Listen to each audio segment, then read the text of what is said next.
Welcome back to Emotional Mojo. You know, he started his career as a child by plastering graffiti on his parents' walls with crayon. I'm sure they love that. Today, though, he's performing thousands of his signature rock and roll live painting shows around the globe. But most importantly, he is bringing art into the lives of terminally ill children, and we love him for that. Welcome back, performance artist and speed painter, Rock Demarco. Rock, you're back. Thanks for having me back. We're happy to have you. You've made some really big leaps and bounds since we last saw you. I've been a busy little bee. But we got to reintroduce this to everybody because you have such a unique way of painting. Tell us about the glove. Then show us the glove. People often stop me on the street for everyday dressing tips, as you can tell. Of course. So the glove I created in order to be able to have a different color on each finger when I do my signature paint shows. Yeah. Oh, cool. Yeah. That's For awesome. speed, you know. For speed is Efficiency, right. Yeah. Well, and the speed thing, because most artists, you know, they take their time creating a painting. It's every little thing is a detail, you know. Why is speed a factor in your art? A lot of times I'm an opening act for a celebrity that's going to perform in concert or making a speech at a corporate event. So I got to crank these paintings out in super fast speed. So.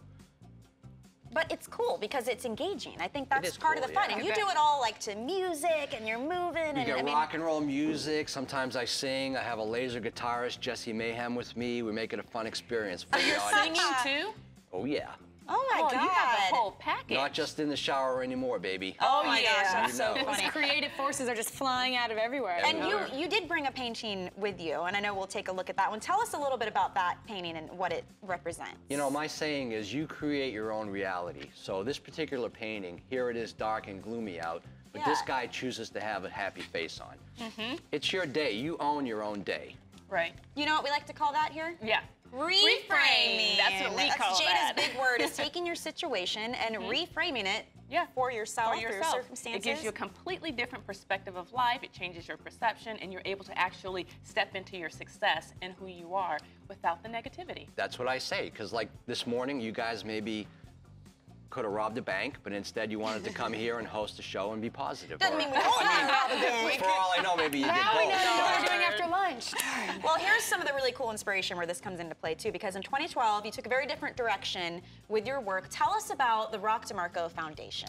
I started along with the attorney for my brand, Dirk Roscom, the Rock Demarco Foundation, which our plan is to build art rooms in children's hospitals around the country. And we were beside ourselves in delight because on Valentine's Day we opened the first room up at the Helen DeVos Children's Hospital. Yes, can we do a little round of applause for that? I'm sorry, because that is awesome. Yeah. How did it go? Tell us about that. The very first art therapy room, you said that was at the Helen DeVos Children's Hospital up in Grand Rapids, yeah.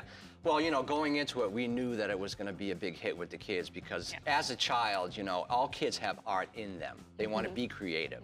This is a space for them to create, explore, and dream.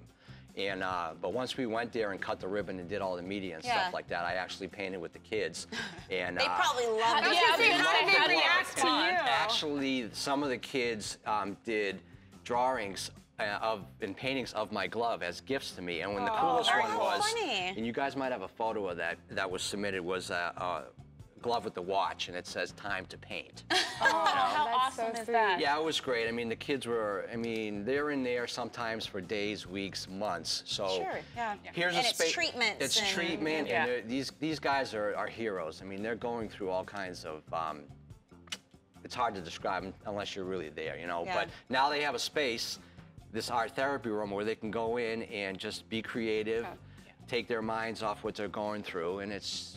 And you know what we know about expressive arts therapy is it's really impactful on the mind and development. And when the kids are having that release of dopamine, it really brings them into a space of happiness. So you can just imagine them being sick, but having this moment of sunshine in their lives. So I think that's really Was amazing. it therapeutic for you as a kid to, you know, do this art and express yourself? Actually, believe it or not, I used to get in a lot of trouble when I was a kid. No, we wouldn't know that. But I would paint. I would draw. Sometimes I'd take Play-Doh and sculpt, you know. But I think everybody needs that, not only just kids, but I think adults need to be creative too. I mean, a lot of times we get caught up in the workforce and the grind. Like I go on tour, I'm gone for long periods of time and stuff like that, and it's You got to have something that means something to yourself personally, that you can express yourself. And you don't always have to stay inside the lines either. You can go way outside. So what's Because I'm not a next? good artist, I can tell you that. What's coming up for your foundation? Well, actually, we're in talks with Nemours Hospital in Lake Nona Nice. to build Nice. a That's Rock Orlando Demarco area, in case you down guys don't there, know. and so we're looking forward to that. And you know, everybody's coming together to create these rooms. It's the hospital, it's me, it's my attorney, it's the people that are volunteering. We have the Krista Vanderwall, who was a big part of the one that we Just created up there, because her daughter McKenna is going through Crohn's. Yeah, She is suffering yeah. from Crohn's disease and stuff. So she helped with getting the art supplies together and all Yeah, that I was going to stuff. ask you that. You guys need help from people, We need correct? help. What do you we need need and how can volunteers. people... We need donations. This is a ginormous dinosaurus project to have all these rooms built, and Yeah. you know, we're just looking for your help. I mean, if you're out there and you want to, like, just, it's hard to describe for me I know, because you're getting I mean, emotional. it's, It's I your see the project. tears. it's tough. Yeah. I mean, it's tough when you see the kids, you know, Yeah. when you see what they're going through, but. All right, guys, it's really easy. Visit the rockdemarcofoundation.org and help out. Help a kid have some fun, you That's know? right. Let them have some fun.